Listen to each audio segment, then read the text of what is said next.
हाँ नमस्कार बच्चियों। जैसा कि हमारा आदिकाल और भक्तिकालीन काव्य चल रहा है, कल पढ़ा था हमने आदिकाल और भक्तिकाल के बारे में। तो मैंने बताया था कि हमारी जो हिंदी भाषा है जिसको आज हम पढ़ते हैं, समझते हैं, बोलते हैं, वो लगभग 1000 साल से ये क्रम चला आ रहा है।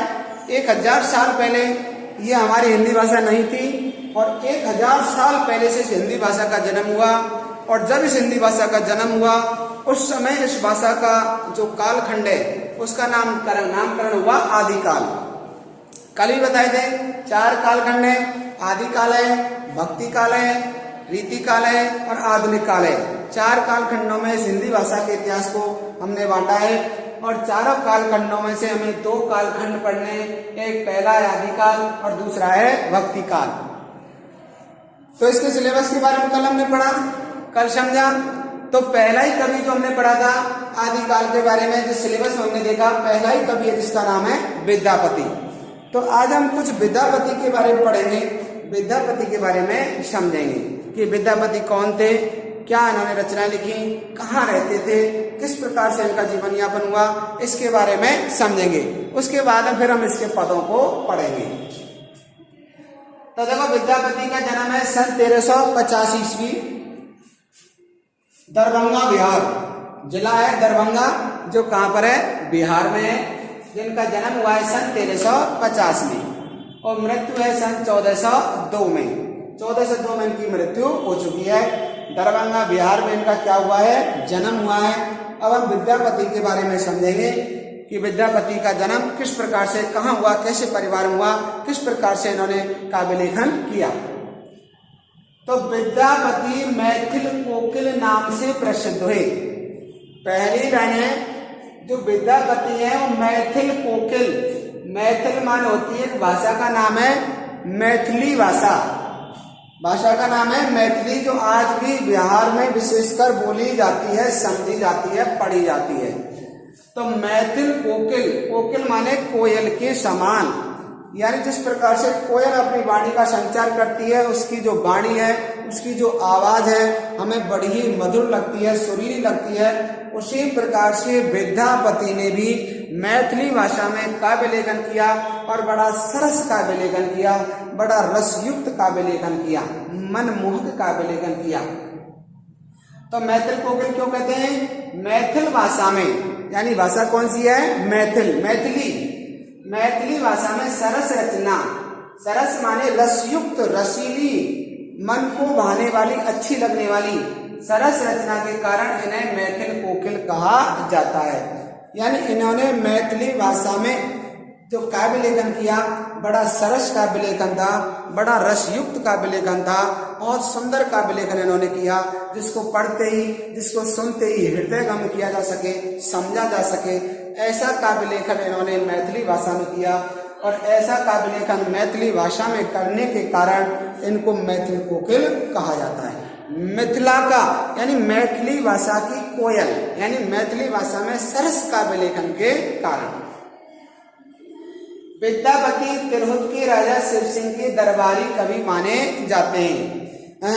बिहार में स्थान है तिरहुत, और तिरहुत के ही एक राजा हैं जिनका नाम है शिव सिंह, और उस शिव सिंह के ही ये दरबारी कवि हैं। अर्थात राजा शिव सिंह के दरबार में रहकर ही ये काव्य लेखन किया करते थे, वहीं पर इन्होंने अपना काव्य लेखन किया है। ये शैव मतानुयायी माने जाते हैं। शैव मान होता है जो शिव की भक्ति करता है, यानी शिव की भक्ति करने वाले को क्या कहते हैं, शैव कहते हैं। तो इन्होंने शिव की भक्ति की, भक्ति करने वाला, यानी भगवान शिव की जो भक्ति करता है और भक्ति करने वालों को क्या कहते हैं, शैव। जिस प्रकार से विष्णु की भक्ति करने वाले कहलाते हैं वैष्णव, इसी प्रकार से शिव की भक्ति करने वाले को कहते हैं शैव। तो ये शैव मतानुयायी माने जाते हैं, यानी ये शैव मत को आगे बढ़ाने वाले माने जाते हैं। भगवान शिव की स्तुति में इन्होंने कुछ पद लिखे हैं, कुछ काव्य लेखन किया है, इसलिए इनको शैव मतानुयायी माना जाता है। इसके बाद में क्या है, देखो, विद्यापति द्वारा भगवान शिव की भक्ति में रचे गए पद क्या कहलाते हैं, नचारी। यानी विद्यापति ने जो भगवान शिव की भक्ति जो की, शिव की भक्ति में अपना जो मन रमाया, शिव की भक्ति में जो काव्य लेखन किया, और जो काव्य लेखन शिव की भक्ति के लिए किया, शिव को प्रसन्न करने के लिए किया, भगवान शिव को खुश करने के लिए लिखी, उन पदों को कहते हैं नचारी।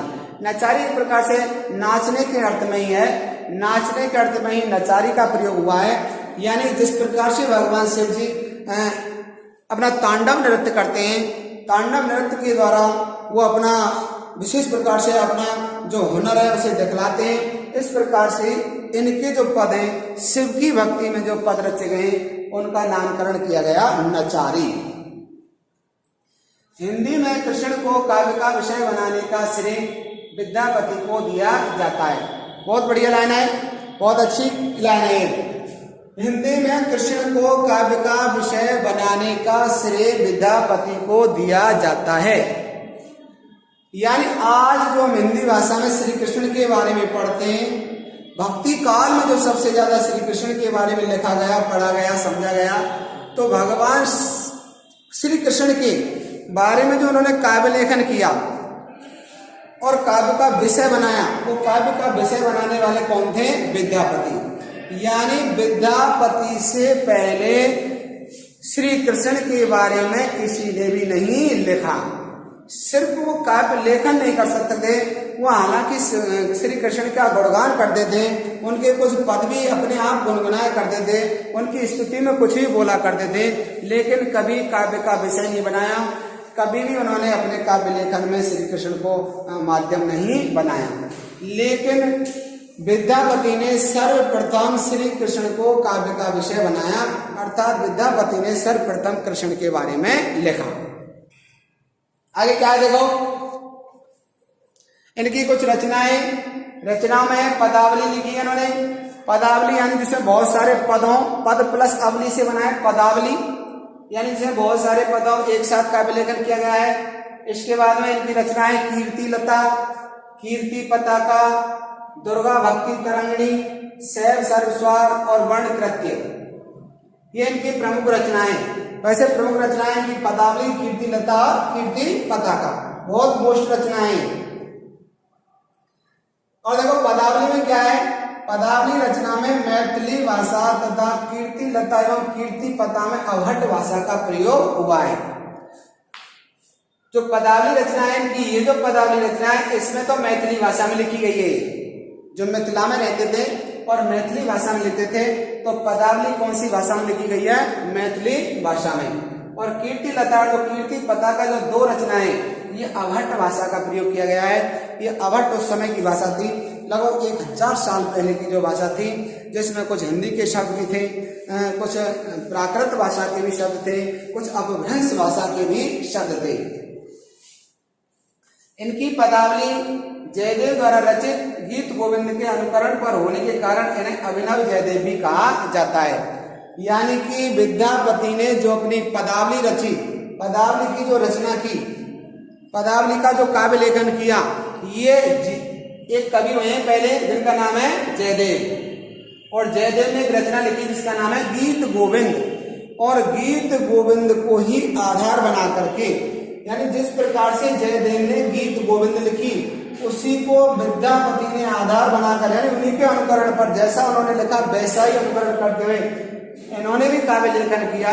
इसलिए विद्यापति को अभिनव जयदेव की उपाधि प्रदान की गई, यानी जयदेव के समान ही काव्य लेखन करने वाले की उपाधि प्रदान की गई। कीर्ति लता में तिरहुत के राजा कीर्ति सिंह का वर्णन है। यानी जो कीर्ति लता जो रचना है, इसमें तिरहुत का एक राजा है कीर्ति सिंह, उसकी वीरता का वर्णन किया गया है। और जो कीर्ति पताका है, ये जो रचना है कीर्ति पताका, इसमें राजा शिव सिंह की वीरता का क्या किया गया है? वर्णन किया गया है। यानी पहली रचना कीर्ति लता में तिरहुत के राजा कौन सा है? कीर्ति सिंह की वर्णन है। कीर्ति पताका में राजा शिव सिंह की वीरता का वर्णन है। और विद्यापति जो है सौंदर्य, श्रृंगार एवं यौवन के कवि माने जाते हैं। यानी इन्होंने सौंदर्य, श्रृंगार और यौवन यानी विशेष प्रकार से इन्होंने प्रेम परक ग्रंथ लिखे, सुंदरता पर इन्होंने बहुत कुछ लिखा है, श्रृंगार के बारे में लिखा है, नायक नायिका का वर्णन इन्होंने किया है, और यौवन यानी युवा अवस्था के बारे में लिखा है। जीवन का जो स्वर्णिम काल है युवा अवस्था के बारे में विद्यापति ने लिखा है। इस प्रकार से इनका ये थोड़ा सा परिचय होता है। अब इसके बाद में हम इनकी रचना पढ़ेंगे, इनके कुछ पद पढ़ेंगे, उन पदों को समझेंगे, एक एक करके हम इन पदों को पढ़ेंगे और समझते हुए जाएंगे। तो इस प्रकार से विद्यापति का क्या हुआ है, परिचय हो गया है। धन्यवाद बच्चों, कल पढ़ेंगे अब।